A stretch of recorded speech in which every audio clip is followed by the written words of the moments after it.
ಯುವ ನಿಧಿ ಯೋಜನೆ ಜಾರಿ ಆಗ್ತಾ ಇರೋದು ಈ ಸಂದರ್ಭದಲ್ಲಿ ತಮಗೆಲ್ಲ ಶುಭಾಶಯಗಳನ್ನು ಈ ಸಂದರ್ಭದಲ್ಲಿ ತಿಳಿಸ್ತಾ ಇದ್ದೀನಿ.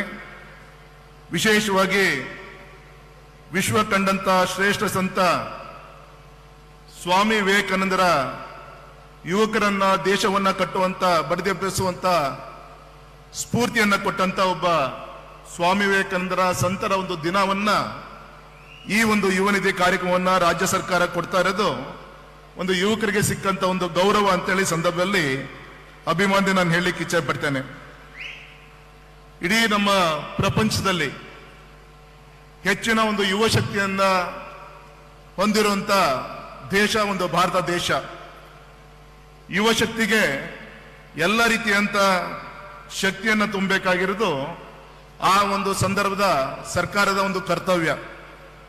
ಗೌರವಿತ ಮುಖ್ಯಮಂತ್ರಿಗಳ ಒಂದು ನೇತೃತ್ವದಲ್ಲಿ ರಾಜ್ಯ ಸರ್ಕಾರ ನಮ್ಮ ನಿರುದ್ಯೋಗಿ ಯುವಕರಿಗೆ ಆರ್ಥಿಕ ಚೈತನ್ಯವನ್ನ ನೀಡ್ತಾ ಇರೋದು ಒಂದು ಹೆಮ್ಮೆಯ ವಿಚಾರ ಅಂತೇಳಿ ಈ ಸಂದರ್ಭದಲ್ಲಿ ಅಭಿಮಾನಿ ನಾನು ಹೇಳಲಿಕ್ಕೆ ಇಚ್ಛೆ ಪಡ್ತೇನೆ.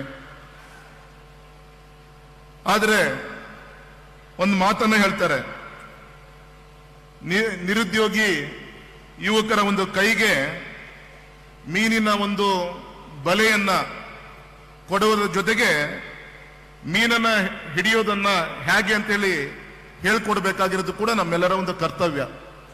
ಆ ದಿಕ್ಕಲ್ಲಿ ಕೇಂದ್ರ ಸರ್ಕಾರ ಮತ್ತೆ ರಾಜ್ಯ ಸರ್ಕಾರ ಕೌಶಲ್ಯ ಅಭಿವೃದ್ಧಿ ಮುಖಾಂತರ, ಸ್ಕಿಲ್ ಡೆವಲಪ್ಮೆಂಟ್ ಮುಖಾಂತರ ಅನೇಕ ಯೋಜನೆಗಳನ್ನ ಯುವ ಶಕ್ತಿಗೆ ಮುಟ್ಟಿಸುವಂತ ಒಂದು ಪ್ರಯತ್ನವನ್ನು ಮಾಡ್ತಾ ಇದ್ದಾರೆ.